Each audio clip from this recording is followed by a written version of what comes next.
اهلا بيكم اصحاب برج الثور، عاملين ايه؟ وحشين كتير جدا. هنجدد مع بعض الطاقه العامه لفنجانك بتاريخ اليوم 10/2/2024. طاقه جديده بتاريخ جديد. طاقتك يا برج الثور، حطوا الطاقه، اكتبوا تحت يا رب نستقبل البشاره. متنسوش تحطوا لايك للفيديو وتشتركوا في القناه لو لسه ما اشتركتوش فيها يا برج الثور. اثبت وجودك يا ثور وانزل اكتب كومنت تحت.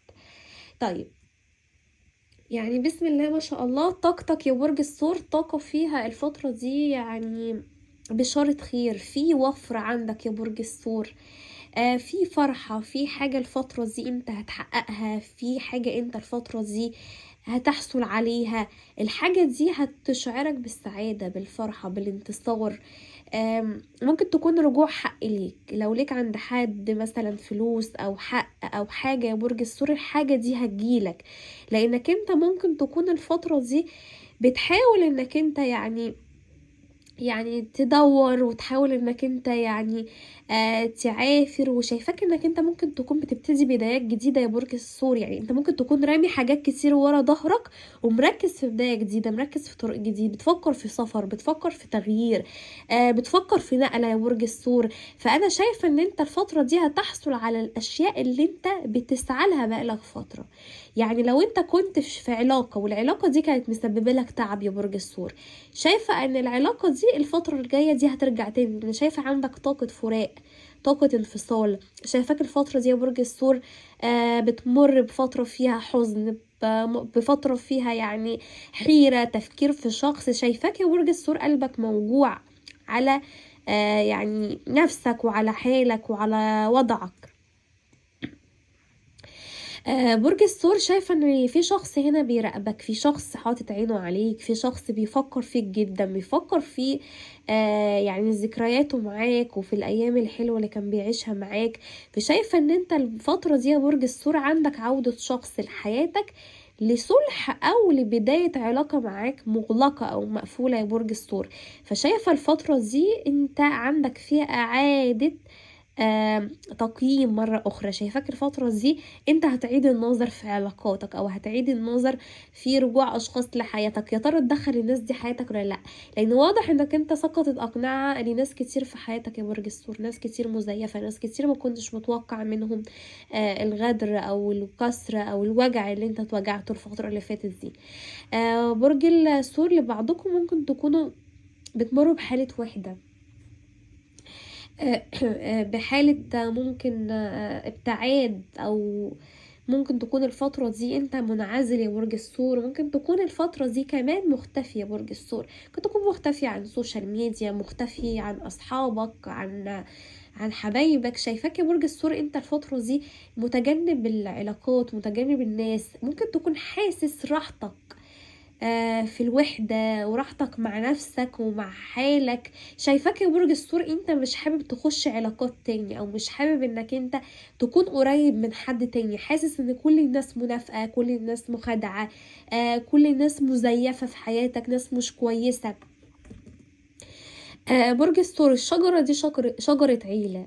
يعني واضح انك انت افترقت عن عيلتك، افترقت عن اصحابك، عن احبابك. واضح انك انت طالع من خسارة يا برج الثور، طالع من خسارة ناس، من خسارة اموال، من خسارة يمكن رهان. واضح ان انت راهنت على حد يا برج الثور وقلت الشخص ده مستحيل يطلع منه اي حاجة سيئة او اي حاجة وحشة، وللأسف طلع منه كل شيء وحش يا برج الثور. شايفاك يا برج الثور الفترة دي انت عندك وصول لهدف. شايفة كمان ان الفترة دي عندك اوراق في محكمة او اوراق في شؤون حكومية، الفترة دي هتنتهي او هتتم على خير. واضح ان انت بقالك فترة في اوراق معلقة عندك يا برج الثور. في حاجة يا برج الثور كانت ممكن شوية واخدة وقت. شايفة في شخص هيساعدك، الشخص ده ذو منصب او شخص عنده علاقات او عنده معارف. شايفة الشخص ده يقف جنبك او هيساعدك يا برج الثور في النقطة دي جدا. برج الثور ممكن تكون الفترة دي انت اللي هتزور يمكن طبيب او هتزور مستشفى، او انت اوريدي زرت طبيب او مستشفى الفترة دي. ممكن يكون لنفسك او لحد من العيلة او حد قريب منك جدا. فشايفة الفترة دي انت عندك هنا شفاء او عندك هنا تحسن في وضعك الصحي، بالرغم انك انت عندك مشاكل صحيه. لبعضكم ممكن يكون بيعاني من مشاكل في القلب، مشاكل في ضغط الدم، مشاكل تخص المفاصل، العظام، صداع نصفي. انت الفتره دي يا برج الثور حاسس نفسك يعني كنت تعبان جدا نفسيا وجسديا، عندك استنزاف مادي يا برج الثور.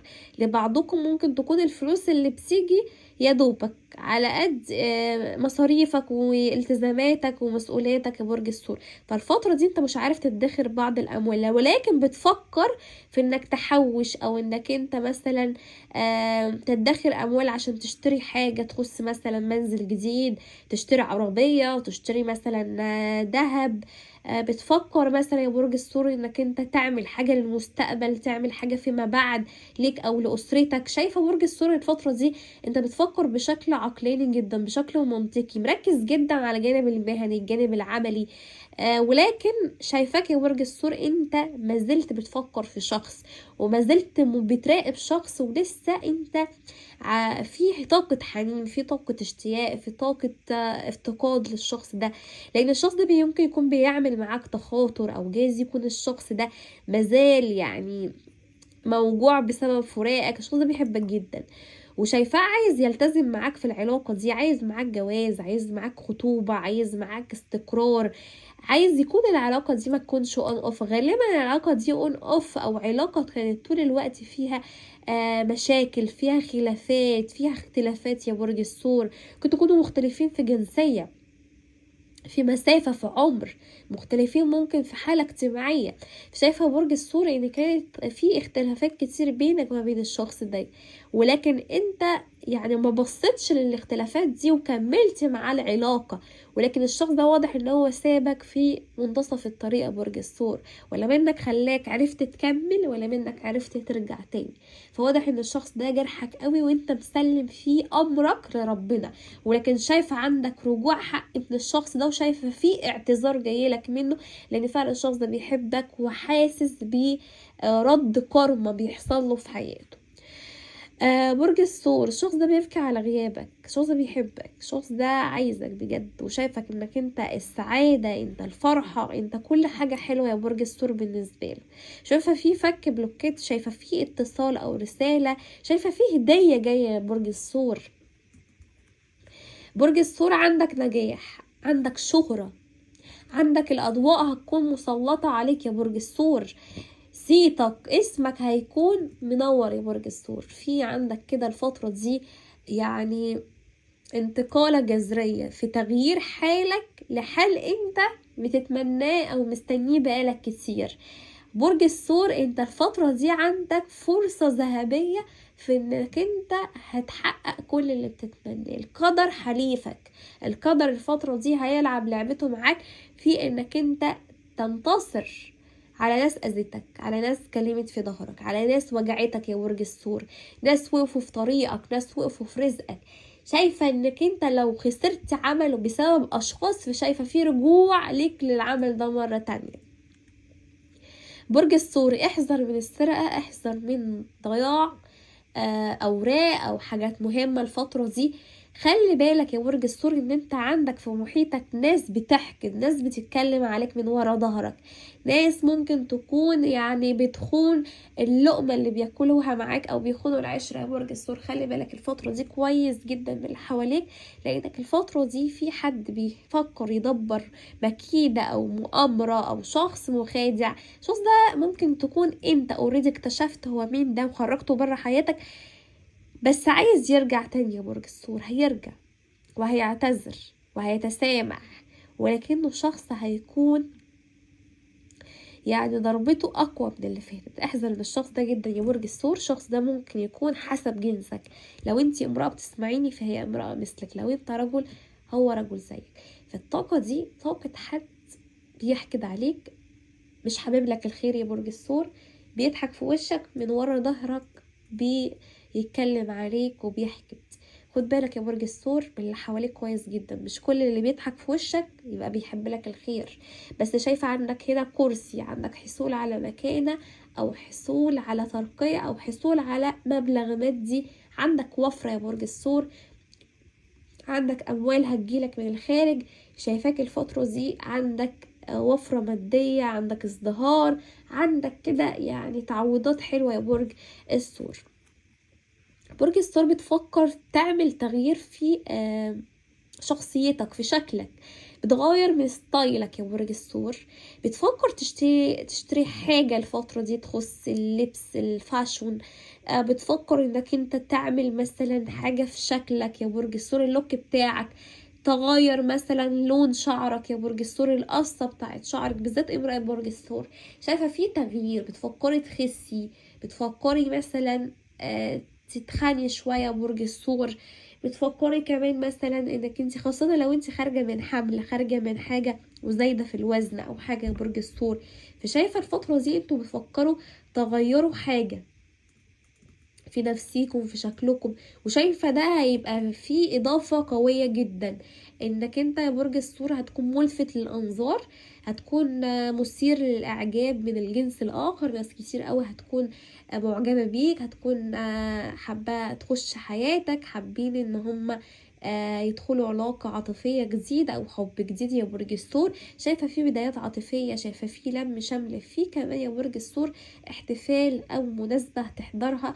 من خلال المناسبة دي هتتعرف على شخص يا برج الثور، الشخص ده يعوضك عن اللي فات يا برج الثور من آلام ومن كسرة قلب. برج الثور شايفاك قاعد الفترة دي بتخطط لسفر او بتخطط لخروجه او فسحة او لمكان فيه خضرة تغير فيه جو. شايفة يا برج الثور كمان الفترة دي انت ممكن تكون منتظر بيبي، او انت يا برج الثور بتعاني مشاكل في الحمل، بالذات امرأة برج الثور انت الفترة دي بتفكري في اطفال او حاجة.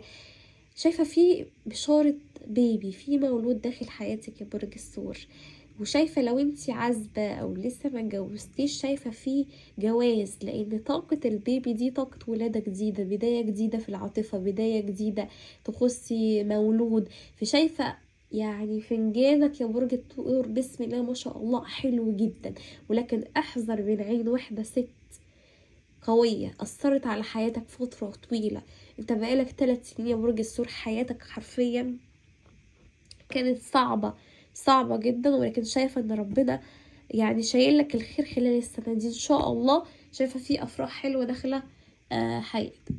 طاقات الابراج الثور العذراء كان معايا كمان برج الحوت سرطان جوزاء دلو، كان معايا برج الاسد، وكمان كان برج الحوت، وكمان معايا كمان برج الجدي.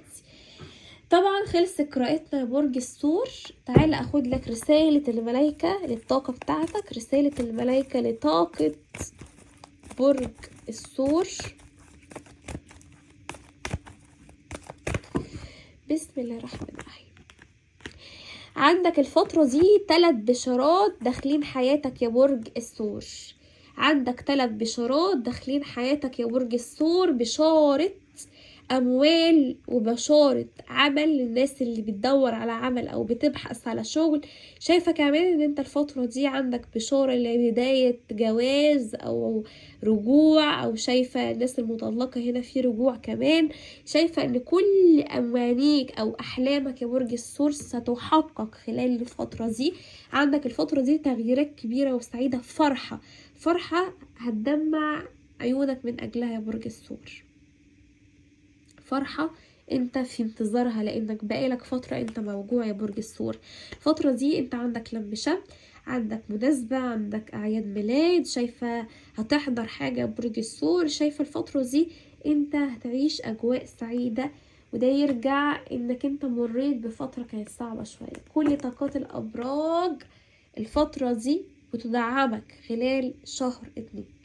فشايفة الفترة دي انت عندك قوة في الشخصية، ثقة في النفس، عندك يعني اصرار على تحقيق اهدافك يا برج الثور. طبعا كده خلصت قراءتنا، اشوفكم فيديو قادم على خير ان شاء الله. متنسوش اللايك للفيديو والاشتراك في القناة لو لسه مشتركتوش، واكتبوا تحت كومنت يا برج الثور واثبت وجودك.